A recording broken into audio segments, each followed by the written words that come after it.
Hey everyone, I'm Josh. And I'm T. And this weekend, we're getting the heck out of Bathurst.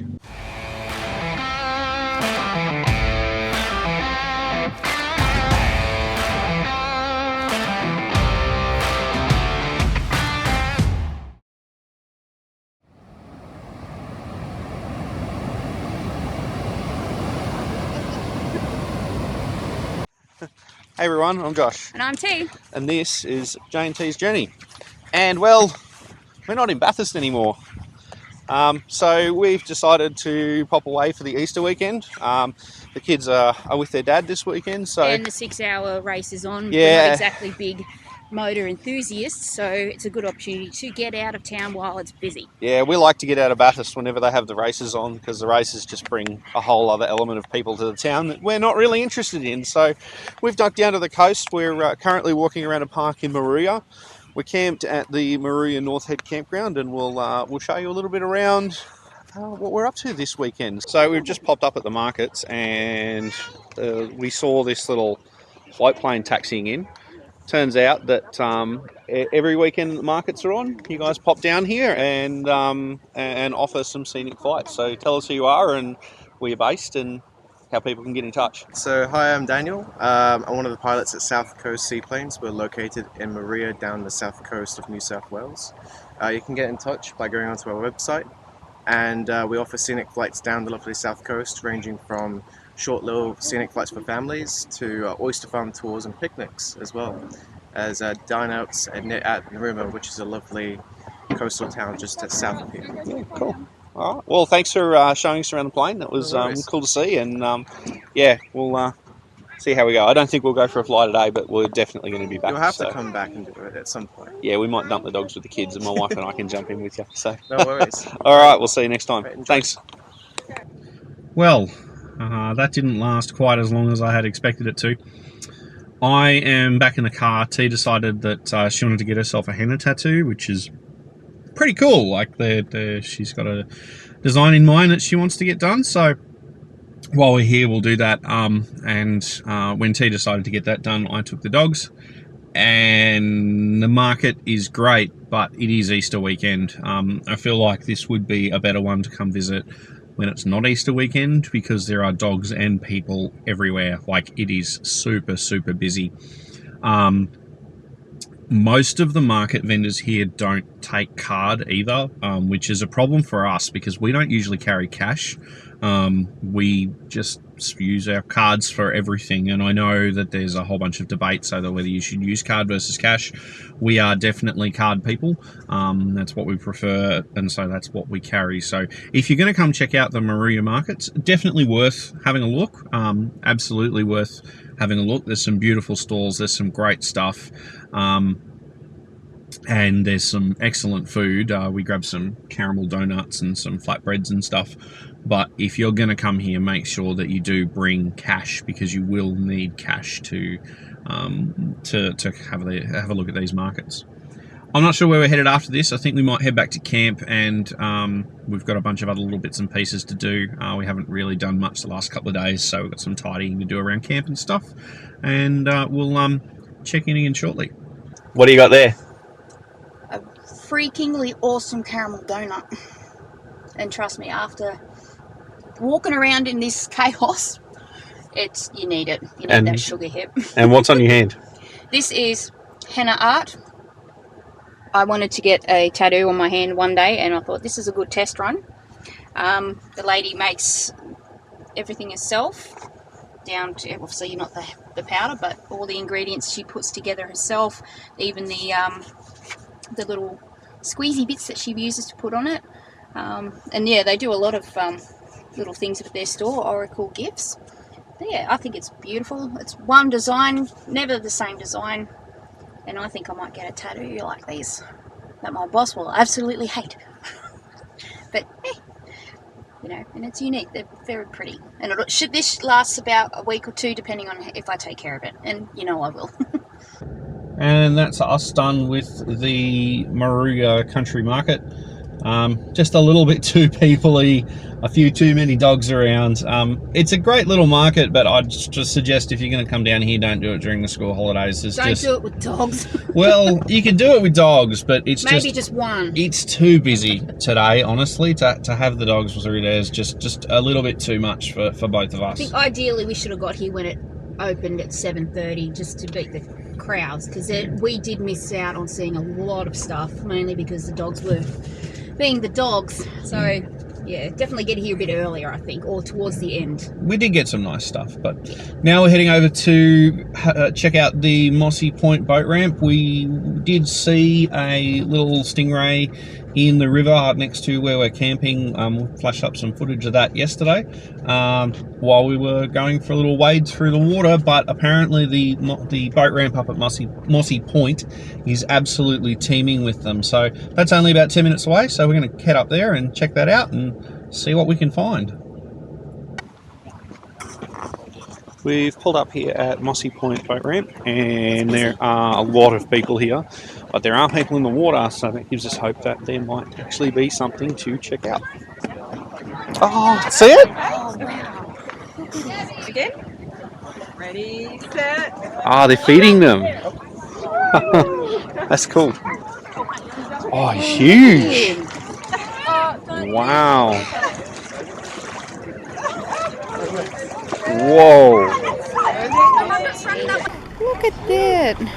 Oh, there's another one. Oh, wow. Beautiful. So T has just decided that she wants to go down and feed the rays. So what you doing? I'm going to go crap myself. You hear that? She's going to go crap herself. Oh. Just hold it flat like you're feeding a horse. Yep. And you'll vacuum it up.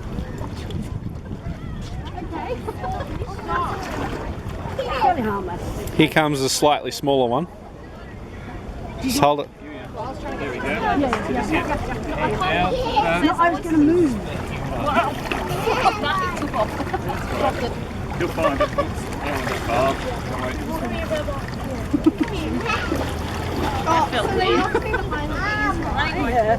How'd that feel? It was weird. Slimy. Nice and slimy, huh? I touched a stingray and I didn't get stabbed. It was really slimy. Well, we're all wrapped up at Mossy Point boat ramp. T got to feed a couple of stingrays, which was kind of cool, and then we got to touch one of them.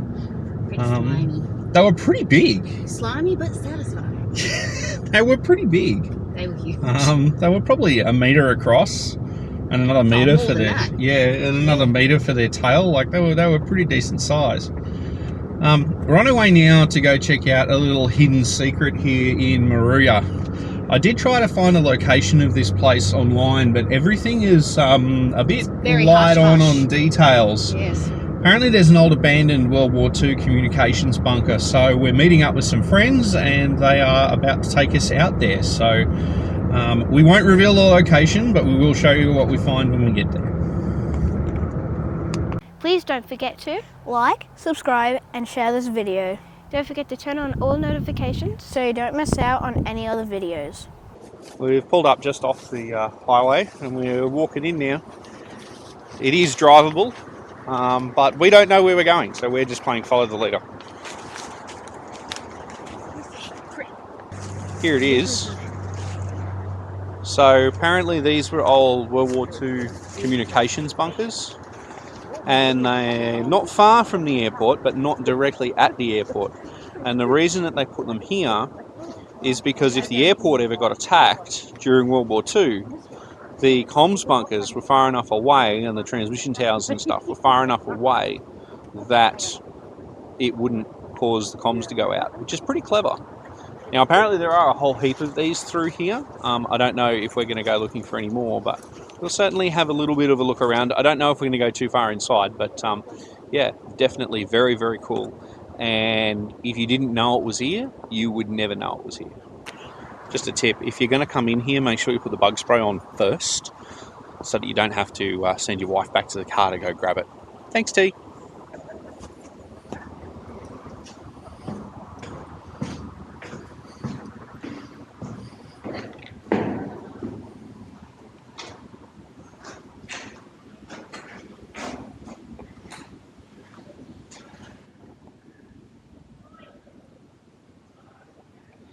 bit hard to see with just the light of the phone, but this is cool.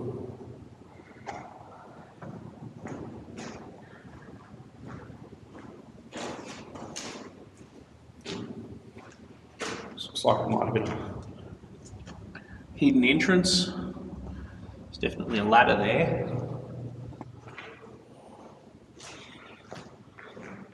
Pretty crazy to think that this would have been a hive of activity during World War II. This one's a little bit less well maintained. Some broken concrete in here. There's some vents there. I don't know, maybe this was the machinery room. Looks like there was some vents up the top there. This could have been where they had their power. Again, there's another ladder here.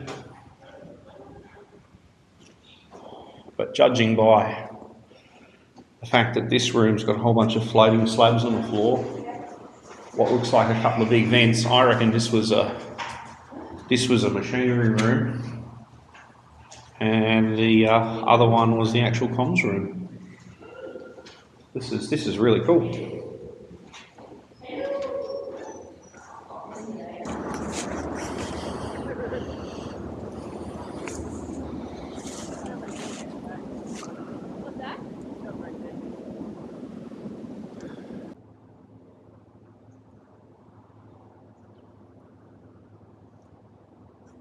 So we've just done a little bit more research. Apparently there were 4 bunkers in total, but there's only one in the vicinity of the area that we're in at the moment. Apparently the other bunkers, one is now used by the local pistol club, one is on the race course, and one is on the speedway. The one that's in the pistol club is similar to the one that we've just looked at. The other 2 were above ground construction. So pretty cool little tidbit. If you can get in touch with a local who can give you directions. We're not going to reveal where it is because this was told to us in confidence where it is. So if you're coming down here and you can get the ear of a local who can point you in the right direction, definitely worth checking this one out. In continuing our quest to look at stuff, we've popped up to Moruya Point in Gorilla Bay. Now, unfortunately, you can't have dogs here. So the dogs are in the car with T in the car park. T has gone up and had a look at this already. So they're not getting out of the car. But apparently there's an old radar bunker up here. So I'm pretty keen to see what that looks like. It's a pretty neat little track coming up here. According to the information sign that's here, there are originally 32 ground station radars along the coastline of Australia and New Guinea that formed our World War II warning network, and this is one of the very few that is still in existence. Now, it didn't operate for very long, according to this, 1943 to 1945 by the RAF, who provided early warning of enemy aircraft. Apparently the radar station is actually at the end of the track, but what's here is the concrete bunker that housed the generator to power the radar station. So let's go have a look at that, and then we'll go see what it is at the end of the track.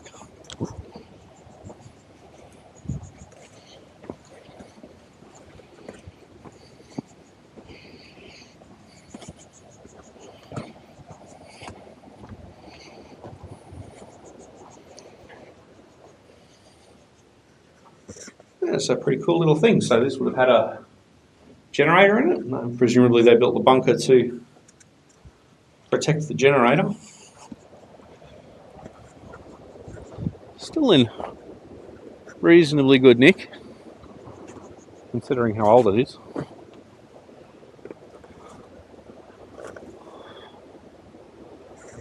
Alright, let's go see if we can find this old radar bunker. Oh, and Matt, just because I know you're going to ask the question, no, I didn't climb the ladders in either end of the previous bunker. I'll leave that one for you when you come visit. Well, it looks like that might be a bust, because I can't see any radar station here. So the bunker must just be the concrete bunker that housed the generator. But I'm going to go back and research this one, and this might be one to come back to. Because I'd imagine there'd have to be some kind of ruins of the actual radar installation somewhere besides the generator hut. I mean, it makes sense that they wouldn't have put the two together, but you'd think there'd still be something left. From here, it was time to head back to camp. While we were away, we stayed at the Moruya North Head campground, which is located right on the corner of the river, the beach and the airport. While taking the dogs for a walk, there was plenty of airplanes to look at, with regular Rex passenger flights, parachute operations and personal aircraft coming in and out during the day. By the time night fell, the airport was quiet and the campground settled down nicely. We got our pick of the spots at the campground, right on the side of the river, with plenty of space to ourselves to just relax, with a beautiful view looking out over the river.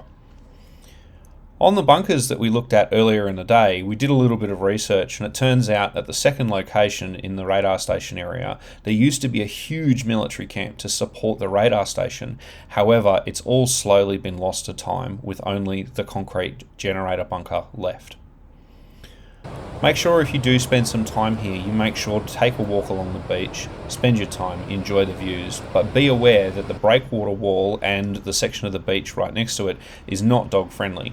So if you do want to walk down that one, you'll have to find someone to keep an eye on the pups for you, and also be very careful of where they are and aren't allowed. The beach can also get quite small at high tide, so be wary when the tides are, so that if you're going for a stroll, you don't get caught. The area was absolutely teeming with bird life, with pelicans on the river, little seagulls, and even birds in the trees. It really is a beautiful spot if you want to spend some time taking photos. The beach is an absolute photographer's dream, with some absolutely gorgeous sunrises and some pretty impressive colours at sunset as well. Well, I hope you've enjoyed our little adventure here on the Easter weekend at Moruya North Head. We've actually just popped down to the South Head and we found this private little beach area in the dog section, and there's some rock pools and stuff where we're just going to chill out before we have to head home tomorrow. So definitely one worth checking out, although I wouldn't necessarily come back here again during school holidays. It is pretty busy, so yeah. Anything to add? No, not really. Not really. I'm Josh. I'm T. And this has been J&T's Journey. Thanks for watching. Cheers. Cheers.